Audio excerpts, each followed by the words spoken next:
geoengineering firm and you want this done, they don't say this is hard or unusual. They say, okay, yes, we could do it. Aerosol geoengineering looks like it is so cheap that the cost is basically not going to be an issue. That means that implementation decisions will be risk-to-risk decisions. The risk of doing it against the risk of not doing it. And it makes the problem of how we govern it fundamentally harder and different and novel. So I've told you this cheap to deliver materials to stratosphere, and I'm convinced that's true. I don't think that will change. But I think the more we do research, the less easy this will look, the more complicated the environmental effects will look. And that's a good thing, because right now it looks too easy. So I think that if we do more research, we're likely to find out that it's harder and more complicated than we thought, and that the side effects are harder to manage, and that's a healthy outcome that will make it easier to do the management. Of course, the opposite reaction is possible.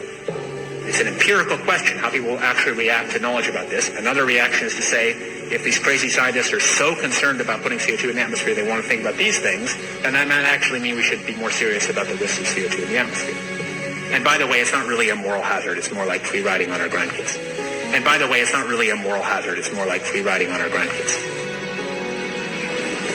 Numerous air quality studies, including from CARB, California Air Quality Resource Board, have named submicron-sized particulates as being particularly harmful for human respiration. Through all the discussions today, I have not heard any mention of this fallout, and has this been studied, and also the effects of a highly reactive metal like aluminum on toxifying soils and waters?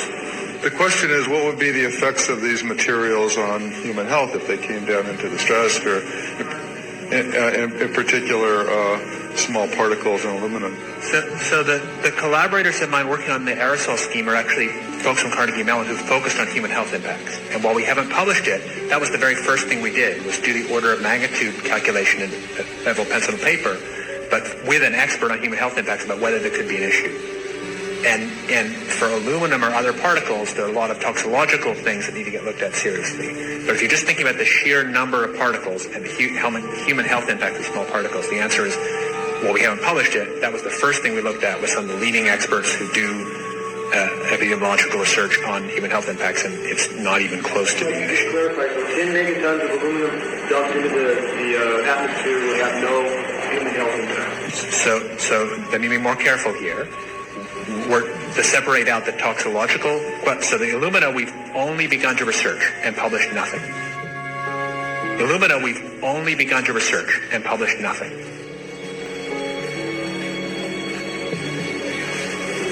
Dane looked at him and he said, so you're telling me that spraying 10 to 20 megatons of aluminum, as you said, would have no human health effects? He took a deep breath and he swallowed and he said, let me be more careful here. We haven't done anything serious on alumina, and so there could be something terrible that we'll find tomorrow we haven't looked at it. And that, for me, that was the whole main point of what is going to be coming out to the public.